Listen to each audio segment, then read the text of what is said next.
Aristotle theory of imitation.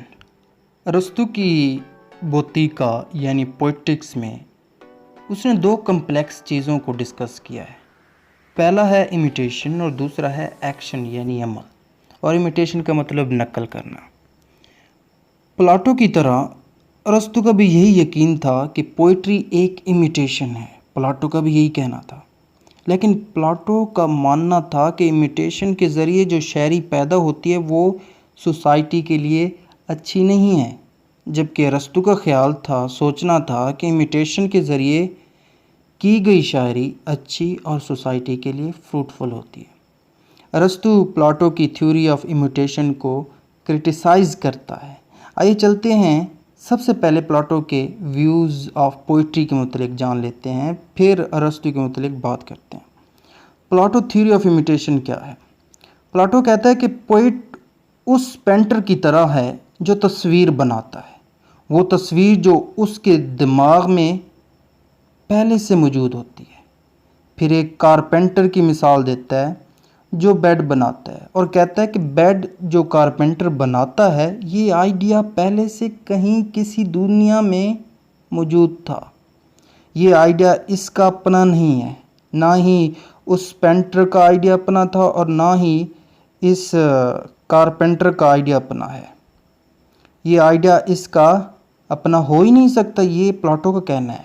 इस तरह इन दोनों के वर्क्स रियलिटी से दूर हैं।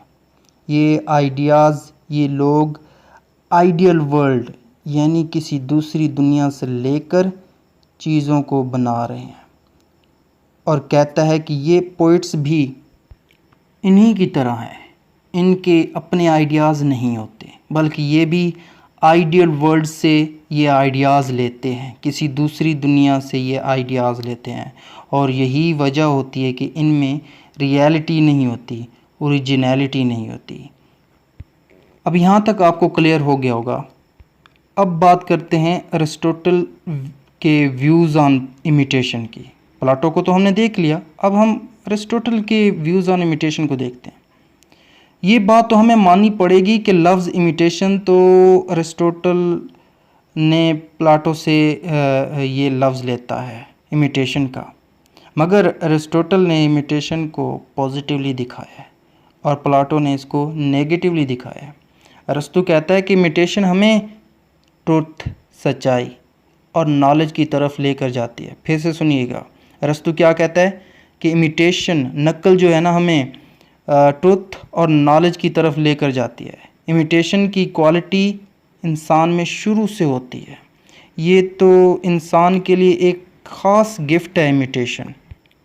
इमिटेशन तो प्लेजर, खुशी का एक ज़रिया है, अरस्तु कहता है। फिर अरस्तु कहता है कि इमिटेशन सिर्फ फ़िलासफ़र्स को नहीं करनी चाहिए, बल्कि आम लोगों को भी इसको सीखना चाहिए। फ़िलासफ़र भी सीख चुके हैं, तो आम लोग भी इस इमिटेशन को सीखें, इसके तरीके को सीखें। और इमिटेशन से हासिल होने वाले तमाम काइंड्स, मसलन पेंटिंग, ड्राइंग और पोइट्री, ये सब इंसान में प्लेजर, खुशी पैदा करती हैं। प्लाटो ने कहा था कि imitation is a copy of copy, और ये भी क्या कहा था कि पोइट रियलिटी से 2 स्टेप दूर है, 2 कदम दूर है। ये प्लाटो का कहना था। लेकिन अरस्तु क्या कहता है, अरिस्टोटल क्या कहता है कि imitation is the imaginative reconstruction of life, यानी इमिटेशन ज़िंदगी की इमेजिनेटिव, तस्वराती कंस्ट्रक्शन का नाम है। फिर से सुनिएगा कि इमिटेशन क्या है अरिस्टोटल के अकॉर्डिंग, कि ज़िंदगी की एक इमेजिनेटिव कंस्ट्रक्शन का नाम है।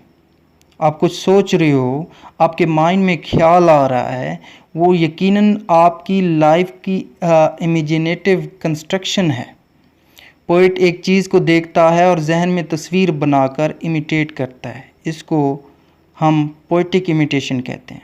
और अगर देखा जाए तो यहाँ पर पोइट की क्रिएटिव पावर इतनी स्ट्रॉन्ग थी कि इसने इसको खूबसूरत और अट्रैक्टिव बनाया। अपने ख्याल को, अपनी सोच को, अपना जो उसने इमेजिनेटिव कंस्ट्रक्शन अपने माइंड में लेकर आया ना, वो ख्याल जो वो सोच रहा था। आप अभी से सोचें एक ख्याल, ठीक है, एक खूबसूरत ख्याल, उसको फिर अपने लफ्ज़ों में लिखना शुरू कर दें, तो ये आपकी क्रिएटिव पावर होगी। अगर वो अच्छी होगी, अट्रैक्टिव होगी, हम कह सकते हैं कि किसी चीज़ की सच्चाई या हकीकत, इमिटेशन अगर स्ट्रॉन्ग होती है तब उस चीज़ की सच्चाई और रियलिटी बाहर आती है।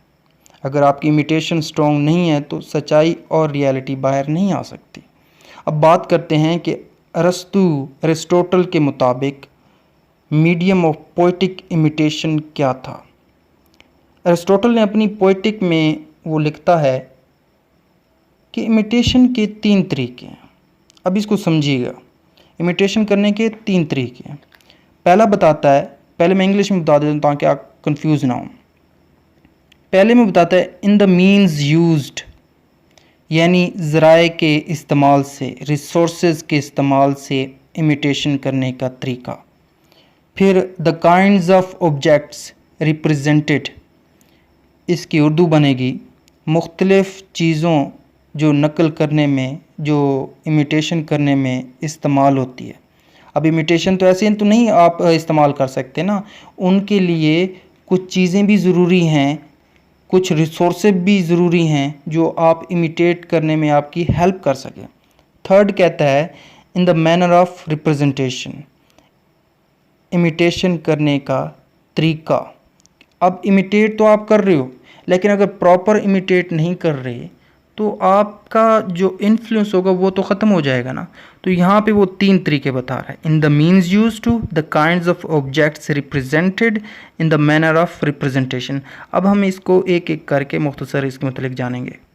अब ज़रा हम इमिटेशन को रिसोर्सेज, ज़राए के इस्तेमाल की बिना पर देखते हैं। पहला जो था उसको देखते हैं। अरिस्टोटल कहता है इमिटेशन में जो रिसोर्सेज इस्तेमाल होते हैं वो कलर्स, शक्ल, फॉर्म, वॉइस, आवाज़ और शेप ऑफ साउंड है और रिदम है। ये इमिटेशन में इस्तेमाल होते हैं, ये अरिस्टोटल कहता है। फिर कहता है इमिटेशन का दूसरा ज़रिया था मुख्तलिफ़ चीज़ों को जो इमिटेट करने में इस्तेमाल होती हैं, वो चीज़ें कौन सी हैं। अब इस मैनर में हमें ज़रा खुलकर नहीं बताता, लेकिन इतना बताता है कि हर आर्ट में डिफरेंट ऑब्जेक्ट्स की इमिटेशन की जाती है। कोई भी आर्ट हो ना, उसमें जो ऑब्जेक्ट होगा, जो चीज़, जिस चीज़ पे वो आर्ट बना रहे होंगे, तो इमिटेशन करने का डिफरेंट तरीका होता है।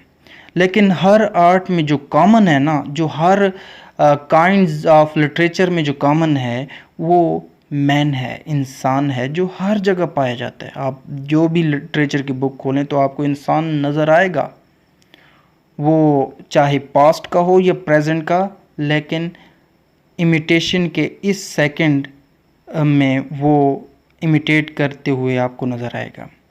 और फिर कहता है कि ट्रेजेडी और एपिक में सबलाइम लोग पाए जाते हैं, आला लोग पाए जाते हैं। आप जब भी ट्रेजेडी पढ़ेंगे ना तो आपको एक करैक्टर नज़र आएगा जो सबलाइम होगा, जो आला ख़ानदान से तलक रखता होगा। और एपिक को देखें तो एपिक में भी आपको इस टाइप की चीज़ नज़र आएगी, एक सुपरनैचुरल हीरो नज़र आएगा जिसके पास पावर होगी, जो आला होगा, जो सबलाइम होगा। और अगर इसको हम देखें तो आज की हमारी दुनिया से ये करैक्टर्स बेहतर होते हैं, यकीनन बेहतर हैं, लेकिन कॉमेडी में वो लोग होते हैं जो आज की हमारी दुनिया में रहने वाले लोगों से बहुत कम तर होते हैं। ये सेकंड मैनर में हमें अरिस्टोटल बताता है। अब तीसरे तरीके की बात करें तो जो कि इमिटेशन करने का तरीका है कि इमिटेट कैसे करते हैं। अब कहते हैं यहाँ पे कि हर आर्ट में इमिटेशन के डिफरेंट वेज होते हैं, लेकिन पोइट्री में पोइट 3 तरीके इस्तेमाल करता है। अब मेथड ऑफ नरेशन पहला तरीका है पोइट्री का जो पोइट इस्तेमाल करता है। इट मीन्स द पोइट में imitate through a character. Second method of narration is a narrative poet. Means poet continues speaking to the same person without change. And the third method is the method of narration. In this form of narration, the story is performed and acted out. ये सब बताने के बाद अरस्तु कहता है कि imitation एक बेहतरीन तरीका है प्लेजर हासिल करने का, क्रिएटिव बनने का और अपने आप को कुछ नई चीज़ें सिखाने का इमिटेशन बेस्ट तरीका है। और प्लाटो के वो नज़रियात जो प्लाटो कहता है ना, जिन चीज़ों के मतलब इमिटेशन को गैर अखलाकी कहता है, तो उन सारी चीज़ों को अरिस्टोटल नज़रअंदाज करता है। तो उम्मीद है ये टॉपिक आपको पसंद आ गया। अगर पसंद आया तो लाइक कीजिएगा, सब्सक्राइब कीजिएगा न्यू हैं तो, और क्लिक द बेल बटन ताकि आपको इस तरह के नोटिफिकेशंस मिल सकें। Thank you for watching this.